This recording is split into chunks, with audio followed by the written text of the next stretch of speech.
Hey guys, welcome to P.I.A Podcast. I'm here with a very special guest, Nella. Hey, what's up, guys? We're gonna have a very good episode for this one. I hope you guys enjoy it, so please stay tuned. Before we get started, I want to give a special shout out to Blameless Clothing. Okay. Right? They are a Christian clothing line. Right, and started by one of my friends. Very good clothing, so please check it out. I'm gonna leave the information in the description below, right? So please feel free to check it out, purchase some merch, right? Also, I want to give another special shout out to Today Is Not Owned. I do not know if you can see it, right? But I'm wearing the hoodie right now. Very good clothing, also Christian clothing by another friend. So please, I'm going to leave all the information in the description. So please check it out and just be of support. But anyways, without further ado, we're going to introduce Nella once again. How you doing, Nella? I'm good, Jason. Thank you so much for having me. Thank you for coming. Yeah. Really appreciate it.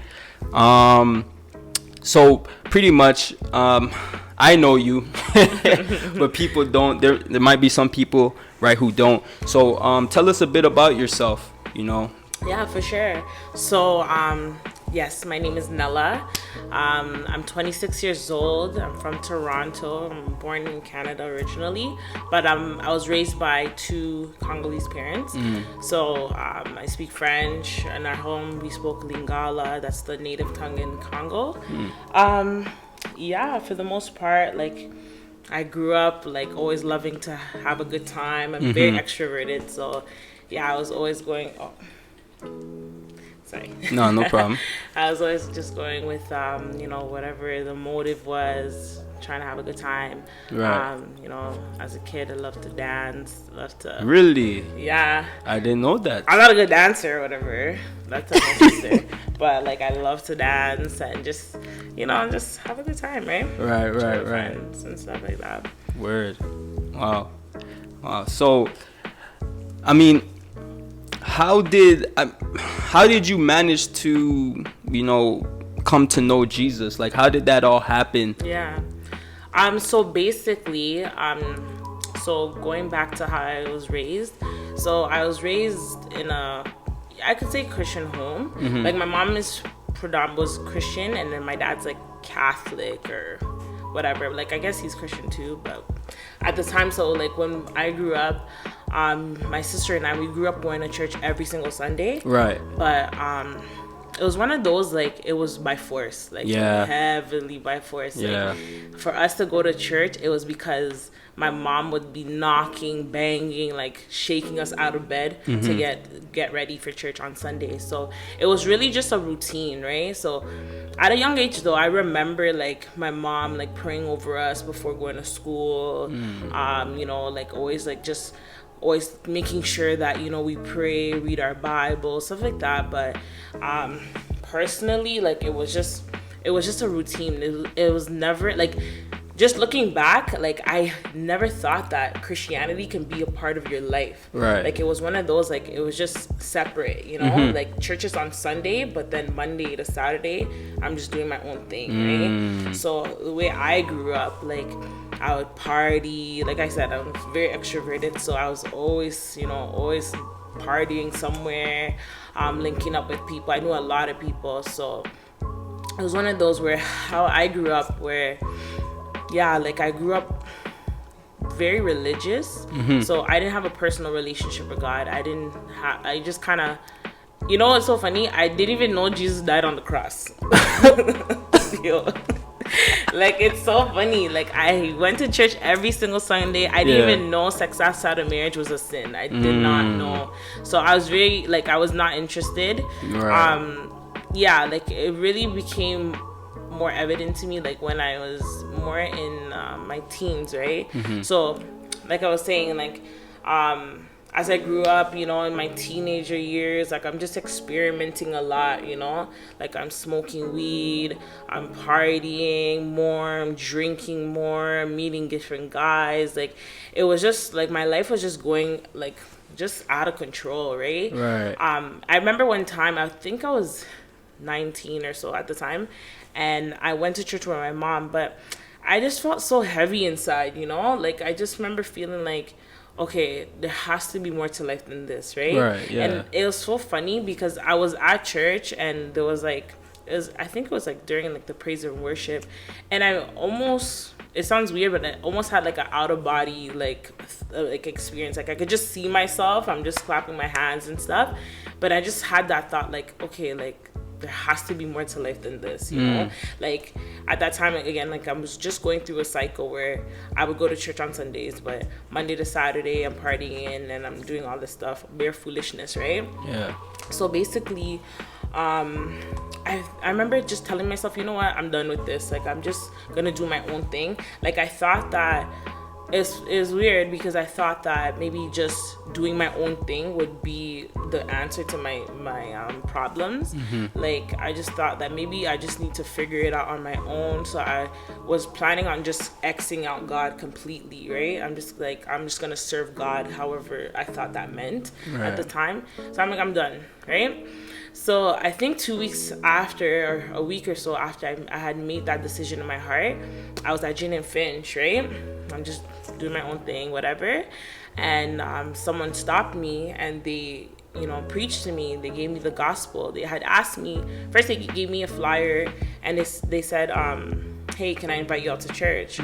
And that alone, like, kind of, you know, made me stop in my tracks. I remembered that I just told myself that I'm never going to go back to church, right? So it was kind of funny to me. I'm like, oh, look at me. I'm telling myself I'm never going to go back to church. And then somebody's here inviting me to a church. Right. So I was a bit standoffish, but we still, like, you know, I was still hearing out what the person was saying. You know, they're asking me if I was to die, where I would go. And I was like, you know what? I'm probably going to go to hell. And even when I said it, I didn't really take in what I was saying. I was just, whatever, just brushing them off. And then they're like, well, you know, it's good that at least you know you're going to go to hell. And I was like, okay. And again, like, even though, like I said prior, I was going to church and all that stuff, but I had no real relationship. So I had no concept of who God was, right? So for me, I even thought that, like, Judgment Day was, like, it was just at random. I didn't know that there was a way for you to get to make heaven your home, right? Like, I just thought that, okay, when we die, it's, like, literally, like, God sorting out laundry. Like, okay, yeah, you make it and you don't. It was just random. So I didn't think that the life that I was living here on earth could have an eternal consequence, right? So, yeah, we're talking and I'm like, okay, yeah, you know what? Yeah, I'll come out. But I still wasn't really, like, wasn't sure because I'm like, I already know how church is, right? So eventually I came out, and it wasn't necessarily to a church service first, but I went to a Bible study. And mind you, like, when I got there, I didn't know anyone, like, let alone the person who invited me. I barely even knew them, right? But I remember being there, and I just felt like this sense of familiarity. Like, I felt like, yo, I know these people, you know? Like, I was there, and I'm looking at people's faces, and I'm just like, maybe this is so-and-so's little sister, or, like, maybe this is this person. Like, I'm trying to connect the dots in my mind. Right. And I'm like, no, like, where do I know these people from? And it itched me the whole night. And so I was like, oh, okay, you know what, whatever. Maybe let me try come again and just let's see how, like, you know, this story unfolds. So eventually, I came to church and I gave my life to Christ. Really, that night that I gave my life, like, I was coming a little bit before then, and I didn't really make a solid decision. But I remember we were at a rally at our mother church. And so we're at the rally there, and there was a guest speaker. And he was just talking about, like, the sermon that he was preaching was about touching Jesus. And just in a nutshell, he was just basically explaining that, you know, like, as Christians, we always pray, like, oh, God, come touch me, bless me. But he's like, yo, how much, like, how many times can you say that you've prayed or you contended where you touched God, right? And so it was interesting. So what he did is that he used the story of the woman in the Bible with the 12-year blood disease, right? Yeah. So he used her, and it was just like, first of all, I've never heard that story, right? And I could have sworn that I don't think I read the Bible that much, but I just never heard that story. So when he was explaining it, and it was like, it was just a different approach, right? So he's breaking down at this point, like the pastor was breaking down like the woman, right? Like her mind state. Like he's like, okay, imagine, right? Because the Bible says that she spent all her money on physicians and she couldn't get better, right? Yeah. So he's like, yo, like imagine you're sick for 12 years, you know, she's probably depressed. In those times when you're sick, you're isolated, you know, all this stuff. He's just breaking down like how like most likely her mental state is and everything. And I don't know why, like I just felt like I could connect with her, you know, even though I didn't have a physical illness, like I just felt like, yo, that's me. Right? So as he's talking, he's like, but you know, despite everything that she was going through, she just told herself, you know what? Like, I don't even need him to touch me. I know that if I touch the hem of his garment, I can be healed, right? So like this pastor was very animated. So he got people from the crowd to join in. So just to make the story more lively. And I think that helped me too, because I'm very visual, right? And so as he's explaining it, like I can see it in my head, like it made sense. I'm like, yeah, I can see that, like, you know, because the Bible says that, you know, Jesus, as she's touched the hem of his garment, Jesus stopped, right? And he's like, who touched me? And the disciples are like, what do you mean? Like, there's you like thousands of people around you. Exactly. So as the pastor's talking, and then he's like, yeah, and Jesus turned around and he pointed at the female. And as the pastor turned around, he pointed at me in the crowd, and I swear to you, our eyes locked. And he's like, daughter, because of your faith, I've made you well, right? And I felt like that was God speaking directly to me. Wow. Like I'm sure, like if you talk to him, he'd probably be like, I don't know, right? But I swear to you, when he spoke and our eyes locked, it was like I heard the voice of God saying to me, like, daughter, like because of your faith, like, you know, you'd be made well. Right. And so I took that and I was like, nah, that just changed me. So altar call came and I gave my life to Christ, and like ever since then, like I was never the same. Wow. Amen. Wow, that's very powerful though. I mean, you hear a lot of, you know, different, you hear people, you know, share their testimonies and, you know, they, you know, share, you know, oh, you know, I got saved, you know, this is how it happened, right? But, you know, that's very unique, you know, hearing a sermon, connecting with the sermon. Usually, I mean, for me personally, I didn't get saved, you know, because of a sermon. I got saved because I just didn't want to go to hell, you know what I mean? But it's powerful that, you know, a sermon touched you, right? And it moved you to that magnitude. Very, very powerful. 100%. So how long have you been saved now? Actually, this October was 6 years. So 6 years. Yeah, I got saved like October 2014. So wow. Yeah, it's been 6 years now. So you've been saved for 6 years now, right? So what keeps you on fire and focused for God? That's a good question. You know what? What keeps me on fire, I would say, is following up on people. So like, I think it's been a couple years now, but just following up on people, I would say, is really what keeps me personally on fire, because when you're working with someone, right, it's fresh to them, it's new to them. There's that, like, you know, when you're a new convert, there's that zeal, there's that, like, there's a different type of like energy, kind of say, in a sense, right? Like everything is fresh, is that excitement. So I feel like that excitement is transferable, like, you know, because it's fresh to them, it's like, okay, it's fresh to me again, right? Because like I'm going through it with them, right, in that present moment, right?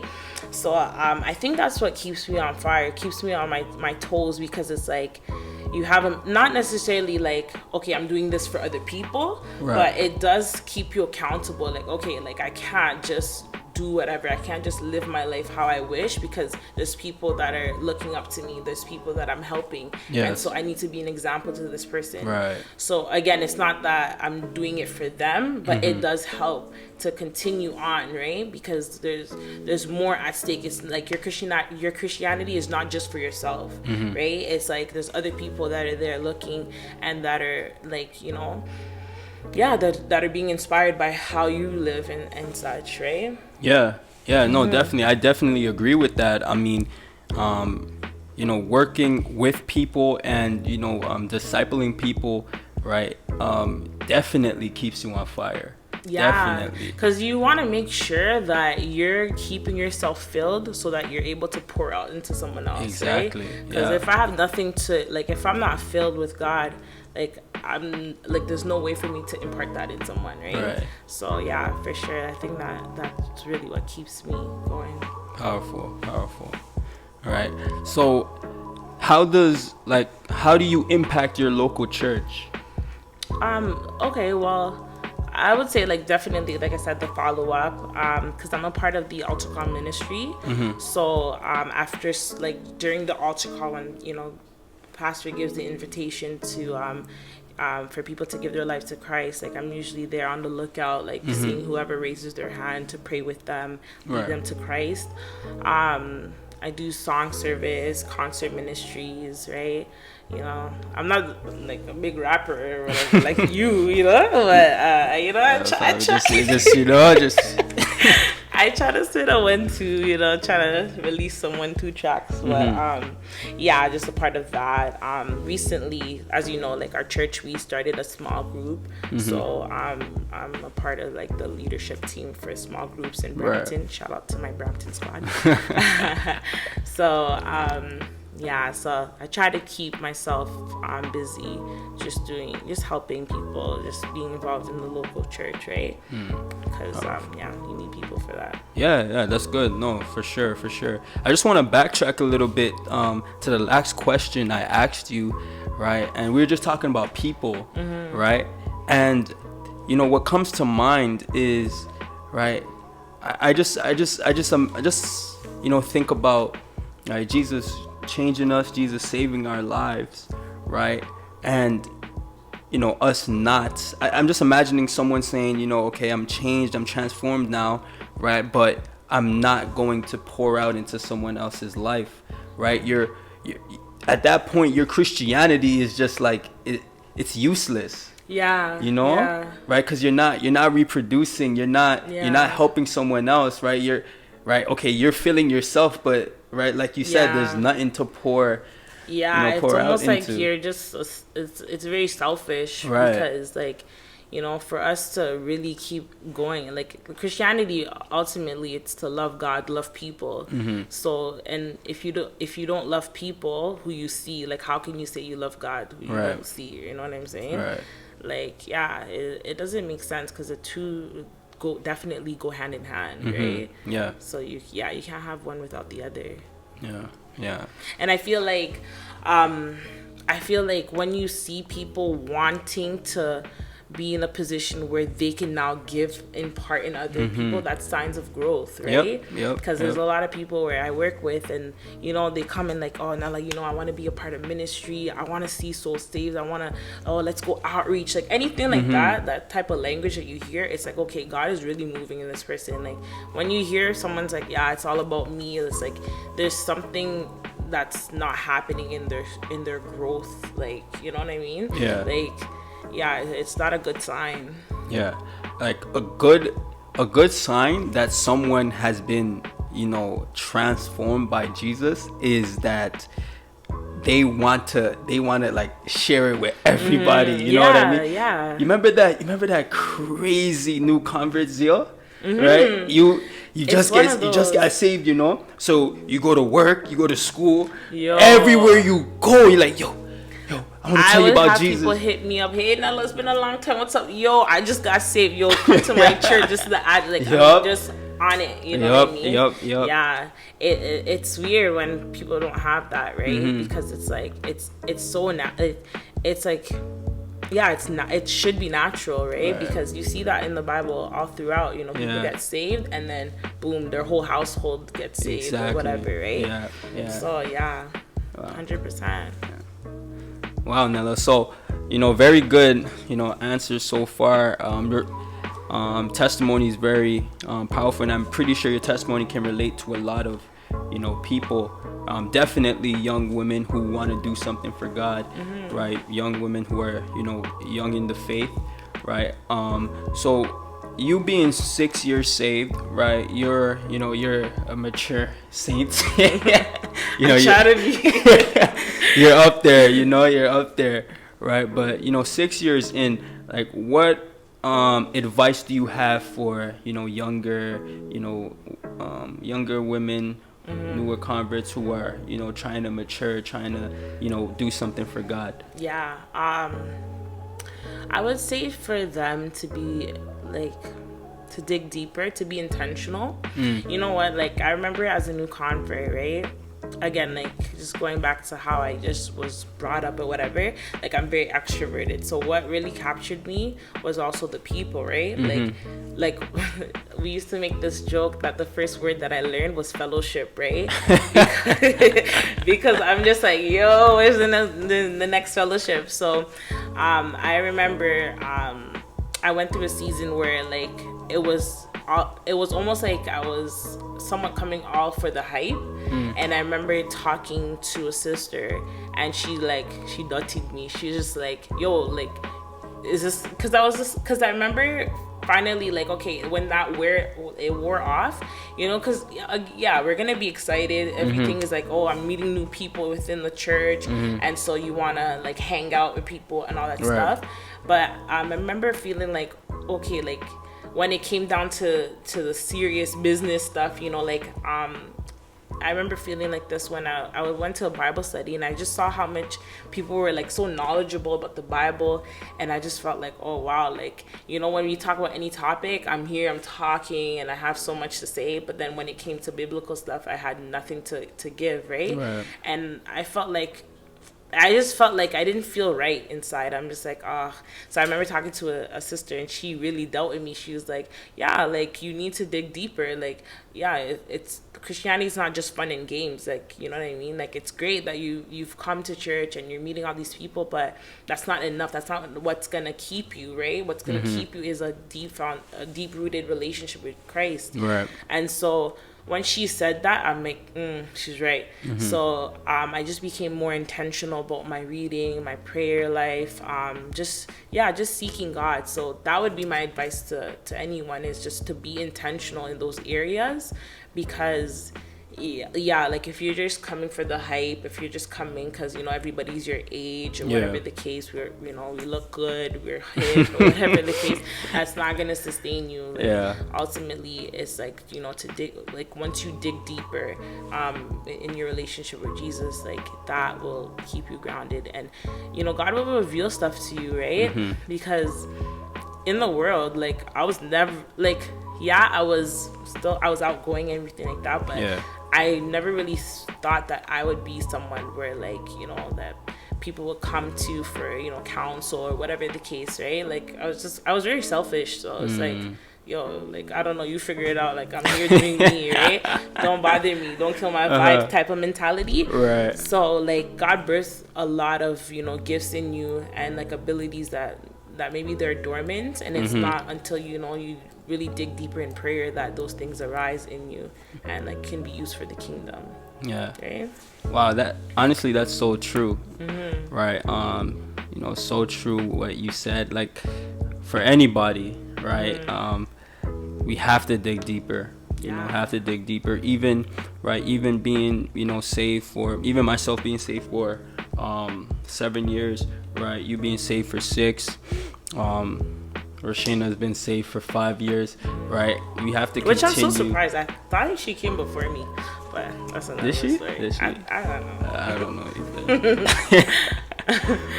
But I mean, we have to continue to dig deeper, right? And, like, stopping for a little bit, even stopping for like a little bit, like it could really derail your purpose, right? So It's true. we have to continue to dig deeper, and that's for everyone, right? That's really spot on. That's powerful right there. Yeah, 100%.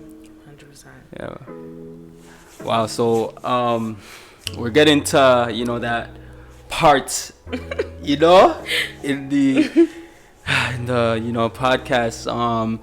We're beginning to end, but just a few more questions. I know you have goals, I know you have aspiration, there's things that you want to do, there's things that you want to accomplish. Yeah. Right. So if you could just tell us what are some of those goals and aspirations you would like to fulfill? Okay, so for me, I want to just continue to master the basics, right? Just being a part of my local church, I think some goals for me is just to continue to, try to win souls and continue to follow up on people, be hospitable, as mentioned earlier, with with the music and spoken word, I want to be able to just do more in that area as well. Just to be a servant, with the small groups. I really want to see that small group grow. Yeah. Eventually, who knows, be full time. Full-time staff, but no, I just really want to continue to, be used in my gifts and just grow in that, right? Yeah. So that's kind of a goal for me. That's good. That's good. Okay, Nella. So, last question. 5 years down the line. Yeah. Where do you see yourself? It's a good question, man. So I think for me, in 5 years, where I see myself growing in my ministry, which again kind of ties into the last question, my last answer. Just growing in my ministry, growing in just following up, discipling people. I see myself one day having a family, being established. But I think more so kingdom wise, just continue to grow and continue to be a pillar in action.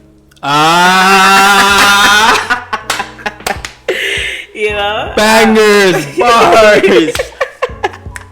bars. Just trying to continue on for Jesus, man. But yeah, I don't know. It's okay. To be honest, these questions are so hard for me personally because I'm very in the now, so it's hard for me sometimes to plan for the future. But I always just plan to my ultimate goal is to serve God until I die, right? Amen. So it's one of those yes. whatever I need to do to make sure that I'm on that route, on that path. That's what I just plan to do. Yeah. Right? Yes. Amen. Yeah. That sounds good to me. That sounds great. Yes. Oh my goodness. Is there anything, last thing you want to say to the people before we, give our ending credits? I was gonna say, just going back. I don't know. We can always crack this if anything, but just kind of going back to when I was sharing my testimony, recently, I was just meditating on my life, right? So basically, just a very short story. I think I was 15 or so, something like that. And me, my sister, and one of our friends, right, our neighborhood friends, we were home, and we just randomly just decided to start drinking, right? So we just started drinking, and I just went again, it was just for fun, and I just started drinking a lot. And I remember I just remember I threw up and I blacked out, right? And so I think that morning or so, my mom was supposed to go to work, and I don't know, she said something just told her to check me in my room, right? Which it was never really a thing. She does she just goes to work, does her business, right? But that day she checked up on me, and she saw me. I was just blacked out, right? And so, you know, she's trying to wake me up, like putting water on my face, waking me up, shaking me, like nothing. I'm not responding. And, you know, ambulance came for me and I was rushed to the hospital. And finally, I remember I woke up and I'm on a hospital bed. I remember seeing the time was like 5 a.m. And then the doctor comes and he asked me, he's like, were you trying to kill yourself? And I'm like, no. I was like, no. And like I couldn't even like you know where I was, kind of thing. But I was like, no. And so anyway, so as I was meditating on that, like I was just thanking God. I'm like, oh God, like thank you for saving me, because I could have definitely died at that day, and if I should have had died, I would have went to hell 100%. Wow. Like, you know, first flight to hell type of thing. And so a revelation that I got is that God saved me out of recklessness, because really, like, I was not trying to kill myself. We were just having reckless fun. And like one theme or like a pattern that I saw, like I remember from my life prior to Christ, was just like a theme of a pattern of recklessness. And so yeah, like, you know, God saved me out of recklessness. And so like I just feel as though, you know, God is just calling me to a life of like order. You know what I'm saying? Right. So like kind of ties into like 5-year plan or whatever. It's just to live an orderly life, a life that is not reckless, because I know how like the path that can take me on, right? Yeah, man, sounds good to me. Yeah. So yeah, it's just some 2 cents there. Well, yeah. Nella, thank you so much for coming on the podcast, you know, sharing your testimony, sharing your story, and just giving advice to, you know, young women and just, you know, Christians in general, right? Really appreciate it. Yeah. Like you said, the goal is to, you know, serve God, right, until the day we die, until the day we drop and we go to heaven and be with the Lord. 100%. And, you know, we're going to do that. You know, I'm just going to give out one more shout out, right, to Sweet Scent Candles, right? This is a candle business, natural soy candle business that was started by Roshana, my wife. They're very great candles, very, very good candles, right? We have testimonies here, right? So if you want to purchase one, the information will be in the description below, right? So down below, after you're done watching the video, you'll find Blameless Street Clothing, Today Is Not Owned, and you'll find Sweet Scent Candles. Please check them out, support them, right? And you know, we're just gonna keep moving forward with the podcast and moving forward with what God wants us to do. But anyways, thank you again, Nella. Yeah, really 100%. really appreciate it. I think we're gonna have you back again, right? Gosh. It's gonna be but it's gonna be different. It's gonna, you know, it's gonna be very nice. Okay. It's gonna be, you know, okay, very nice. Yes. Okay, cool. But anyways, thank you guys for listening, and we're signing out. Later.